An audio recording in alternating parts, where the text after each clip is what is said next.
So I fixed a single target. Real quick before I get into the guide, I want to mention some pretty important stuff about this video slash the build slash some bugs and stuff that I'm aware of. So first things first, for the build, I'm going into this video with the assumption that you have a basic understanding of demon form.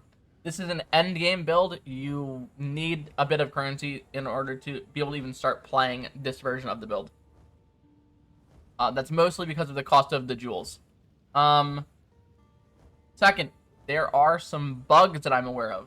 The first one is you cannot do Trial of Secumus, the Sanctum, for your 4th Ascendancy. There's currently a bug with demon form. On the 4th floor of the trial, there are these time traps where if you step on them, they put an after image of you, and after a certain amount of time, you rewind back to the trap. GGG didn't put in a model for the after image of demon form. So if you step on one of the traps in demon form, it crashes your game. So that's great. So you have to do ultimatum in order to get your 4th Ascendancy. That's fine. I'm going to teach you how to do that Ascendancy really easily. Go to Alva. Go to Currency Exchange. I want fragments. Buy all 3 of these. They're pretty cheap if I remember correctly. Yeah, they're really cheap. So just buy all 3 of them. You'll only have to do 1 Sanctum run in order to fight the Trial Master. It's not that bad. That's how you get 4th Ascendancy currently, since you can't do Sanctum. What else? Oh, there's a bug with the UI for controller. So I had a lot of people telling me that their auras and like their dog was getting disabled in demon form. So when you enter demon form, it is a different weapon swap. You can see that here. It's shapeshift weapon swap. Apparently, there's a UI bug, is what I've come to the understanding of, where if you're on a controller, you cannot set this, basically. So your aura will like disable. I don't know why it's not disabled now. But yeah, like you have to be able to enable your auras in demon form. So supposedly there's a bug where you can't do that on controllers. So if stuff's getting disabled for you and you're playing with a controller, I hope they fix that. I'm sorry. So there's that. Is there anything else important? I do not think so. But yeah, okay. Getting into the build. So, lots changed. First thing I'm going to do is go into Ascendancy, because this is probably the most important thing. So, we are finally playing Pyromantic Pact. What is Pyromantic Pact? So, this replaces your mana with Infernal Flame. So now when you cast a spell, you gain Infernal Flame. When you reach maximum Infernal Flame, you take fire damage. Because this is fire damage, it can ignite you. This is the main issue with starting this build. You have to be able to mitigate all the fire damage and also make it so that the ignite isn't as bad. There's also the problem of we're playing Energy Shield, and taking damage stops us from recharging Energy Shield. So these are all the problems we have to solve. And I'm going to go into how I solved them and just explain what I did so that if you play this build or a similar build, you understand what's happening. Or if you think of other ways to fix this, you can also use that. But I want you to understand the problems that we're solving to play this. Okay, so how are we fixing this? Because that just did, what, like 1,500 damage to me when I hit Infernal Flame once. Which you hit constantly, because we're constantly casting. So we gotta solve this problem. So, the first thing we're doing is we're going 90 max res. So, I was taking that damage at 81 fire res. We are hitting 90 by getting 7 rubies with +2 max fire resistance, which is 14. And this one node here, which is +1 to all maximum elemental resistances. This puts us at 90. We are also taking this wheel here, which gives reduced effective ignite on you. So we take 55% reduced ignite damage. And it also gives us some fire resistance to help us with our fire res and capping. Okay, so there's that. So now when I proc this, it does way less damage. And if I had gotten ignited, it also would have done way less damage. Okay, we still have a problem. We're constantly getting hit, so this recharge that's happening right now stops. We can't recharge. So the next thing we're doing is we're taking Zealot's Oath. So what this does is our life regen that we're getting from all, like, on our gear, and we're getting increased life regeneration rate on our rubies. This applies to our energy shield if our life is full. So we take this and we start instantly recharging energy shield. So we don't have normal energy recharge We don't have normal energy shield recharge anymore. We just have this regen from our life regen. So that's good and all, but it's not like that good. We'll eventually like get knocked out. And so it's kind of a problem. So how do we make this better so we can just like sustain it forever? Well, the next thing we're taking is we're taking Eternal Youth. This is the first line, doesn't matter. It doesn't apply to us. You can pretty much ignore the first line. The second line is life recovery from flasks applies to energy shield instead. So we take this, we hit our life flask, we regain energy shield. Now we have a new problem. So once my Demon Flame stacks high enough, I'm going to just take off my boots and I guess my belt. So I start degenning. Once we start degenning, we can't use our life flask anymore to stay in demon form. It doesn't do anything. So what's our new solution? Our new solution is this. What just happened? So, because Infernal Flame hits us, and the damage that we take is considered a hit, it means that we can use damage taken recouped as life. So what is that? That is this. Damage taken recouped as life. There's also elemental damage here. So, when we take damage from a hit, which overfilling Infernal Flame is a hit, we recoup a percentage of that over the next 8 seconds. So if we take 1,000 damage from Infernal Flame, and we have 50% life recoup, we regenerate 500 HP over the next 8 seconds. This is basically a form of life regen that is available to us because we're overcapping Infernal Flame constantly. This recoup stacks every time you hit, so the more you hit yourself, the higher the regen goes. And this is how we're keeping ourselves in demon form. We just keep attacking, and we just stay in demon form. So I'll start degenning again. I'm gonna hit this, I start going down, I attack. You can see this actually here. Let me put this on so I stop degenning. So you can see this in the character sheet.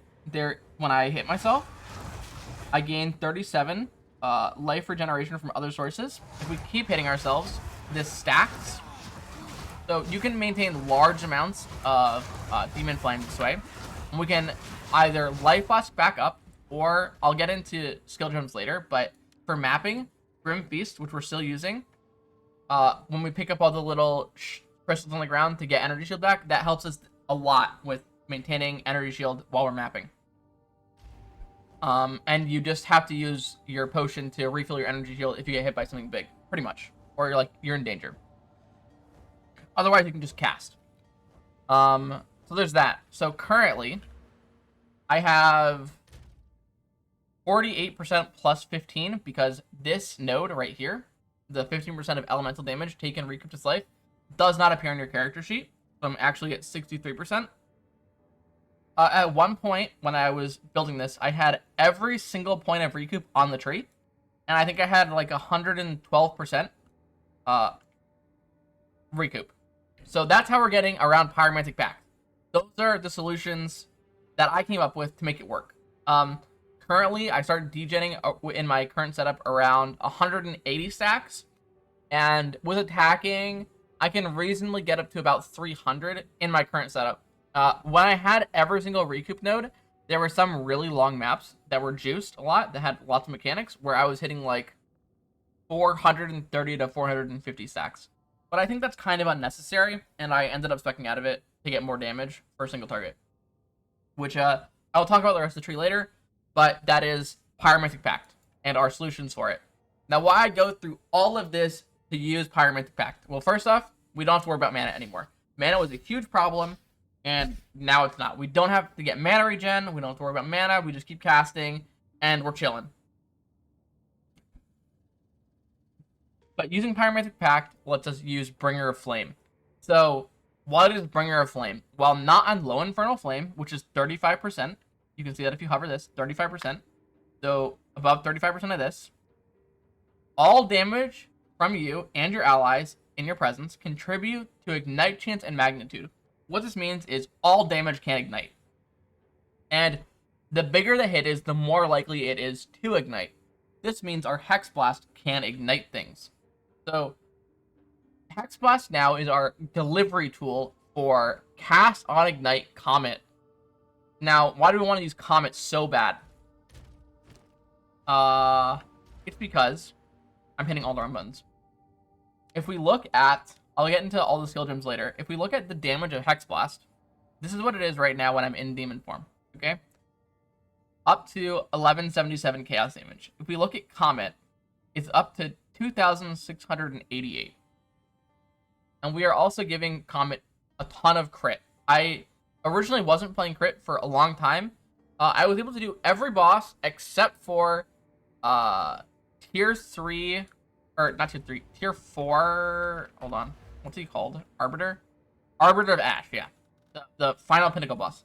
I actually tried fighting him twice without being crit, and I died both times because I didn't do enough damage to phase him into second phase. And yeah, I just got skill gapped.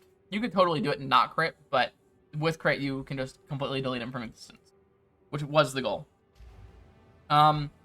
So yeah, so we get to play cast on ignite, which you would have seen in the gameplay before this, where we're just dropping comets constantly. And I'll get into the skills and stuff later.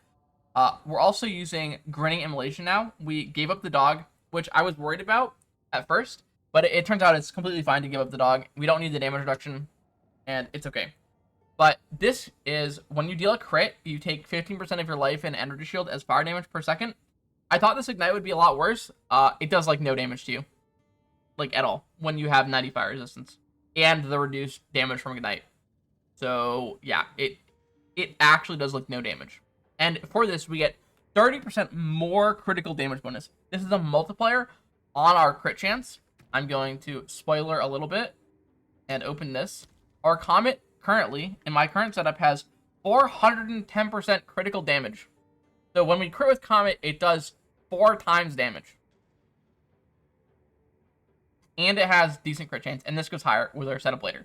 So Comet is doing an ungodly amount of damage. It is our single target. Okay, so those are the Ascendancies, and I guess I'll talk about skills now. So our skills are looking a lot different. Honestly, I'm removing Contagion because I don't even press that button anymore. We don't need that. Hold on. Okay. From the top, we're using Demon Form. I am just using Second Wind now. Ingenuity was just making me need another Dex node. And, yeah. It wasn't really doing anything. I'm staying in Demon Form for so long, I don't really need the reduced cooldown. Demon Form having a 40-second cooldown is perfectly fine. It doesn't really matter. Eye of Winter. Okay. Shout out to this commenter who, I forgot to like their comment for 4 days. Eye of Winter is completely broken. We broke up with Dark Effigy, and we are dating Eye of Winter now. This skill is disgusting. So, what is Eye of Winter? Eye of Winter is... Okay, throwing 3 projectiles because I have Unleash. So we throw 1 projectile, and it shoots out a bunch of projectiles. Okay. So, Eye of Winter does cold damage. You throw it out, it shoots a bunch of little projectiles in a spiral, and all of those projectiles can hit the same target. So if you throw it at a boss, it gets hit a ton. It also inflicts critical weakness, which is a stacking debuff. So every time it hits something, the enemy gets a debuff on them, where when you attack them, you have higher base crit chance. This is not a multiplier on your crit chance. It's stacked up to 20 times, and it gives anything that hits the target plus 10% base crit. So I'm pretty sure that our Comet goes up to like, I haven't done the math exactly, but I think it's like 30 to 35% crit with all the like multipliers to crit chance and stuff. So it's in that range. So we have really good crit chance on our Comet. Because of Eye of Winter. And then also, because we're using Mings, it's getting damage is extra chaos damage. So it's doing cold and chaos damage, which means we can give it Withering Touch, which is when you deal chaos damage with an attack, it inflicts Withered. So we're applying crit weakness and Withered at the same time on bosses, right when the fight starts. We're also using Unleash. So when it starts, we throw 3 of them. Why did that not work? Oh, I have to wait for the cooldown. Hold on. We throw 3 of them. They're all stacked on top of each other. They're hitting a ton of times. And the boss just instantly goes to full Wither stacks and full crit weakness, which is crazy. And then next we're using Persistence, which increases the duration of both the debuffs of crit weakness and Wither. So yeah, Wither is just, I mean, Eye of Winter is just giving us a ton of multipliers to our damage. We're still using Blasphemy with Despair, Magnified Effect, and then I also have the exact spirit needed to use Herbalism for increased life recovery from flasks. I'm gonna talk about this. I'll talk about the flasks later when I talk about all the items and stuff. But yeah, so something about Blasphemy, when you use quality on it, it gets reduced reservation, and this applies also to all of its support gems. So Herbalism goes from requiring 15 spirit to 14 spirit. You can see I have 14 spirit, but it lets me use it. So there's that. Our Hexblast looks very different. So before, we had the problem of needing to like reduce its cost and get mana regen from Arcane Surge. It's not a problem anymore. Hexblast is our ignite tool. It is what's just igniting stuff. It also still does enough damage that when by the time you're like 50 Demon Flame stacks, it's still one-shotting normal enemies for me in maps, and it can clear most things. And when it ignites a rare, the rare just gets hit by a comet and they die anyway, so it's not a big deal. So we're still using Arcane Tempo. More cast speed means we can apply more ignites, which means we can drop more comets.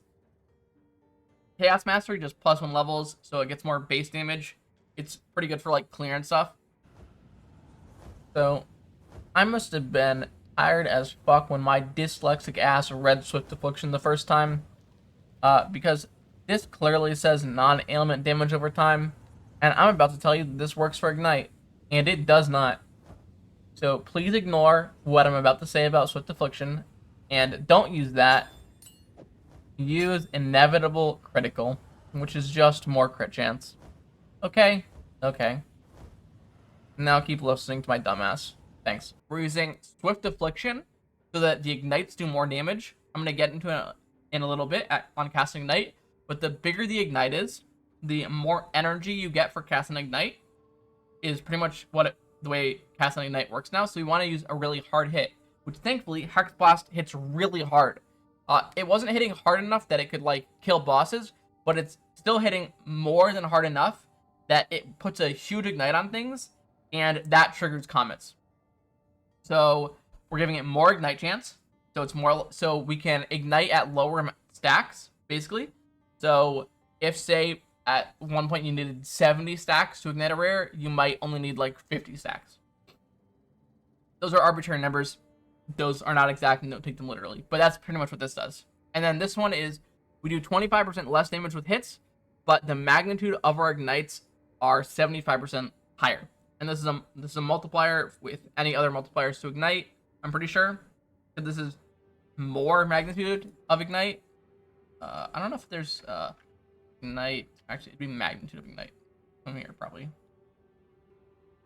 Increase magnitude of Ignite. So, like, if you had this node, this would multiply this. Because this is increased magnitude, and this is more.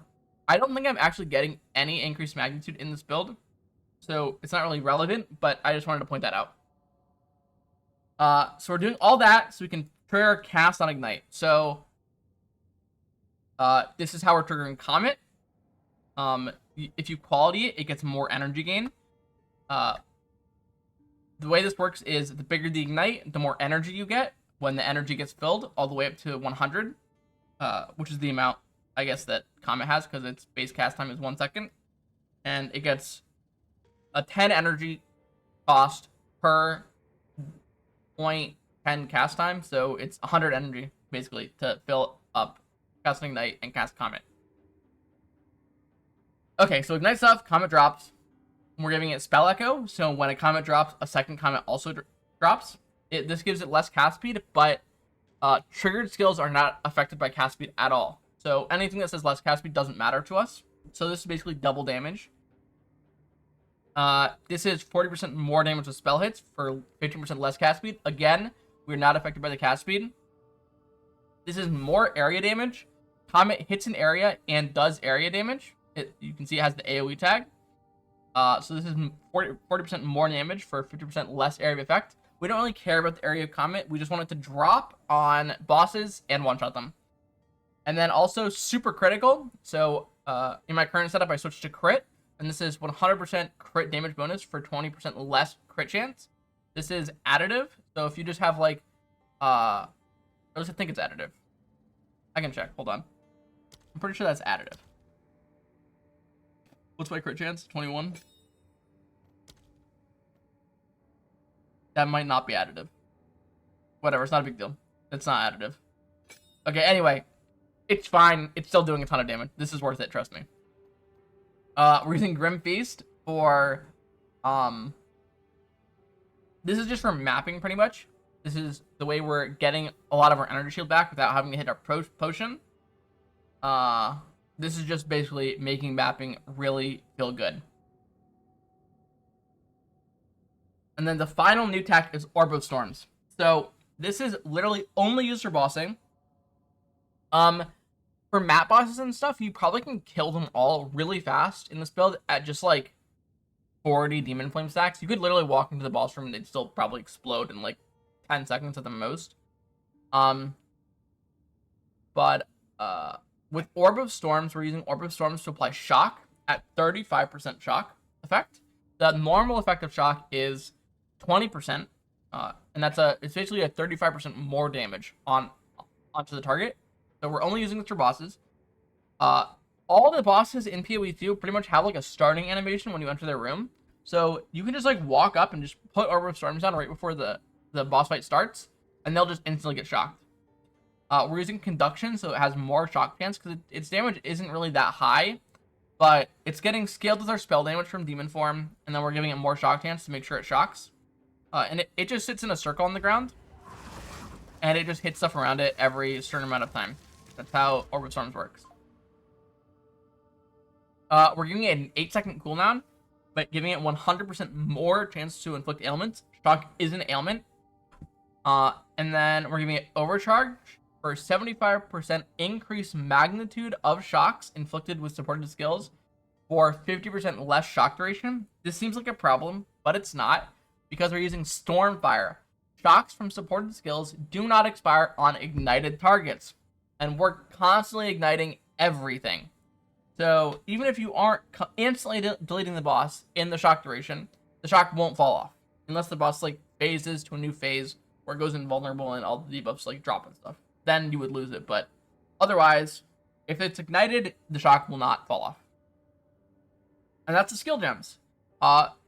We still have 3 empty ones. I mean, you can put stuff there if you want, but I mean, you don't need it. You pretty much just press Hexblast. You throw Eye of Winter. So for bossing, you put Orb of Storms down right before the fight starts. You throw an Eye of Winter. It instantly goes to full stacks of all the debuffs, and then you pull down Hexblast until they're dead. Which, for everything but T4 Arbiter of Ash, is probably in 2 to 5 seconds. At the most. Because we do a lot of fucking damage. Okay, so those are the skills. So, what does the rest of our skill tree look like? So, the things you want, you still need the AoE for Blasphemy, and for Hexblast, just for clear.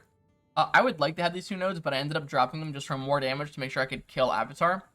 I literally didn't want to put that out this video until I could get to this build to the point where it could kill T4 Avatar easily. So, yeah. I'm just taking the energy shield here. The things you're looking for in the tree are that these 2 AoE wheels. You want energy shield. You want damage taken recoups his life, which there's some here. There's some right here. There's this wheel here. There's this wheel here, but I don't suggest taking it because it gives you 25% increased speed of recoup effects, which does make you regen more, but it also makes it so that your regen drops off 2 seconds earlier. So it kind of makes it feel less good with keeping your demon flame up because you have to attack more often. But you could go to higher stacks with this node. You want some stun threshold. I was getting stunned a lot. I'll talk about one thing. I'm using a stun charm now. This pretty much fixed all my problems. If you have a stun charm and this, you like feel like you're almost never getting stunned. And if you do get stunned, this procs, which makes you immune, and then you're fine. The only time you pretty much get stunned is if this is down for like a long period of time. So there's that. So you want this wheel. This is like mandatory. Oh, I'm wasting 3 points. Okay. Well, we don't need this anymore. I got rid of the dog for Avatar. For the more crit damage. And I just totally forgot I had these. So I have 3 free points. I will figure out what to do. Wait, hold on. I know what I can do with it. Feast on flesh. Hold on. I can get my AoE finally. I don't need that node. Wait, I lied. I don't want this AoE. I want this. Wait, not that one. I want this. Time to change plans. Hold on. This is live. I'm not cutting this. You get to experience what it's like. Oh, yeah, so I killed this 2 hours ago. This was T4 Arbiter, and I went and took a break and now I'm making this video, finally. I refused to make this build video until I killed it on T4. Okay. So, my energy shield is way better now. So we're getting our 7 jewel sockets around the tree. We're getting Zealot's Oath, Eternal Youth. You can get Wither effect here. You could also eventually take this because this node is more damage. These 3 nodes aren't that good, but this is literally just 11% more damage, basically. There's a bunch of crit nodes all over the tree once you start going crit. So I'm taking crit here. I'm taking crit here. You want crit damage more than you want crit chance. And you don't want to take things that lower your crit damage. Because, so like this reduces your crit damage bonus. If I take this, my crit goes down by way more than 20%. Because we have this multiplier, this is more crit damage bonus. So our crit damage is all multiplied by 30%. So we don't want things that reduce our crit damage. It's not worth it to get more crit chance if it reduces our crit damage, because our crit damage is so insane. You can get crit damage level tree. You want these two nodes, which is meta skills gain increase energy. You can get that here and here. Just want the energy so that when you ignite stuff, you get more energy, which means you're more likely to throw comments. I haven't done the math. There's probably a breakpoint where you don't need all these nodes, but I don't feel like doing that fucking math. This node is 25% chance for skills to refund half of energy spent. There's also a support skill that you can use that gives 35% chance for triggered skills to refund half of energy spent, which you could use, but I found it was not worth not having another damage link for that.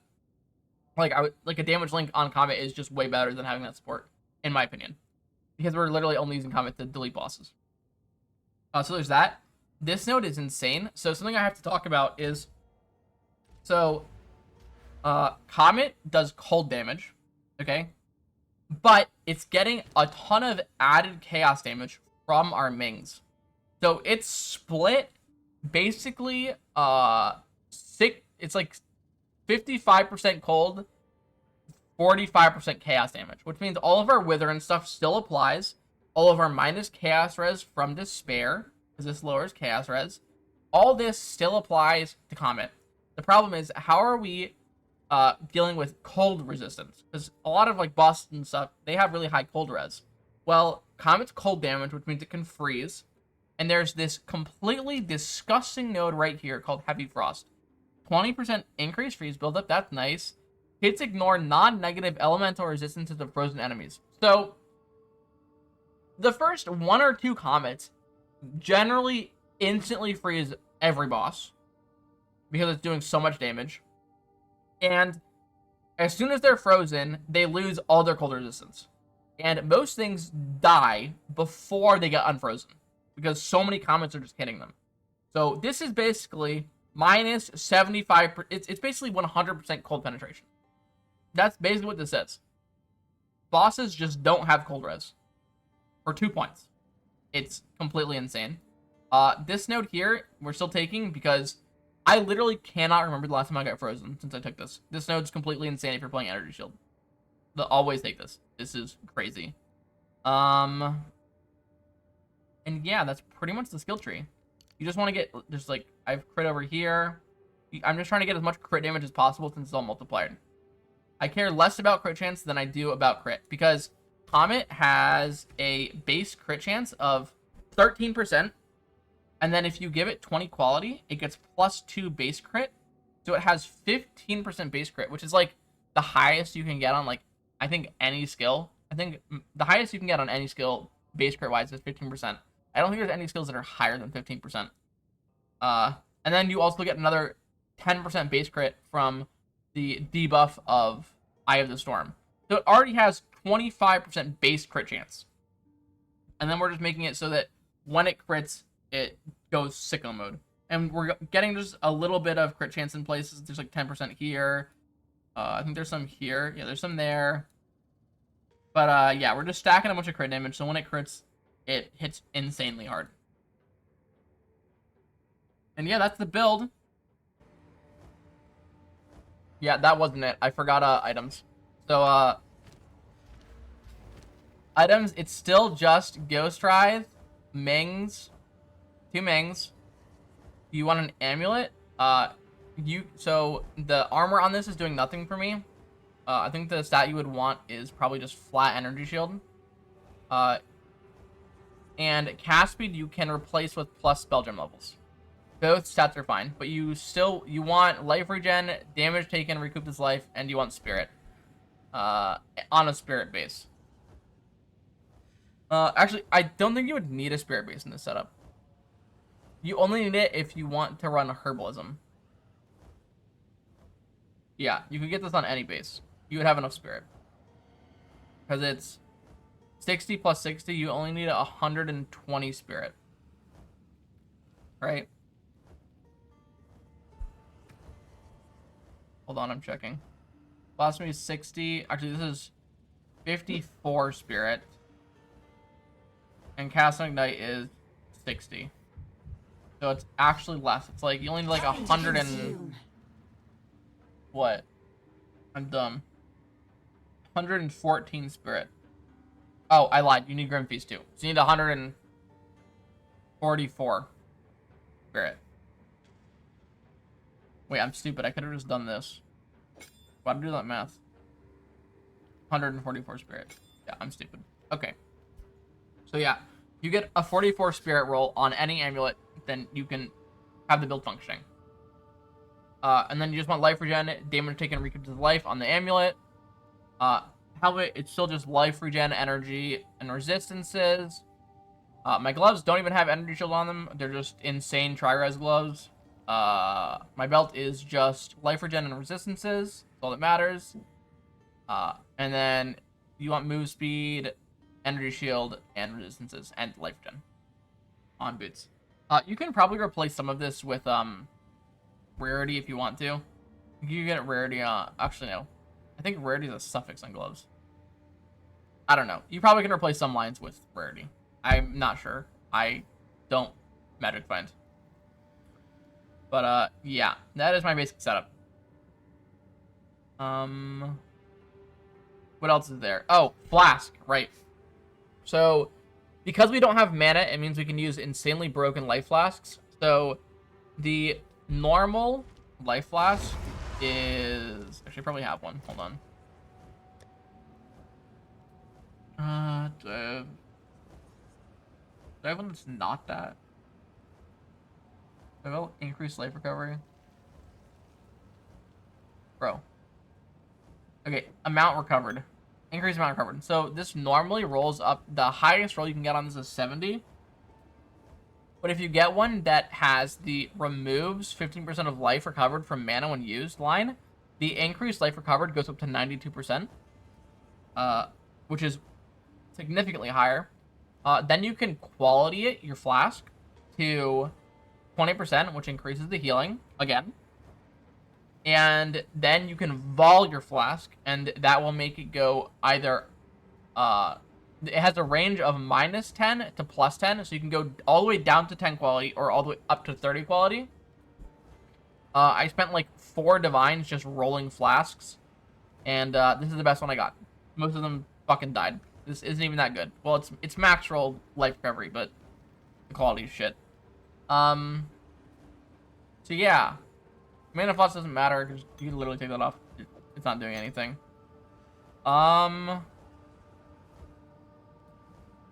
When you get your Mings, you can just buy a uncorrupted 20% reduced max life Mings, and then you can use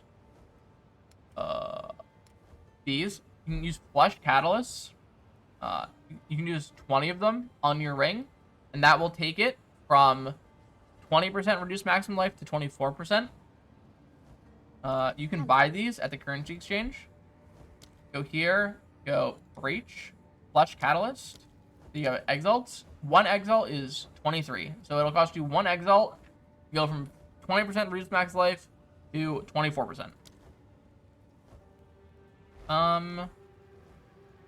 So yeah, that's the gear. Nothing else? I'm done? Okay, I'm done. Have fun. Happy holidays. I will probably be moving on to a new build in a couple days. If you have any ideas for skills and stuff you want to see me break or make cracked out builds with, I'm open to suggestions. I'll try some stuff. And yeah, my next video will be something completely different. Everybody have fun. Peace.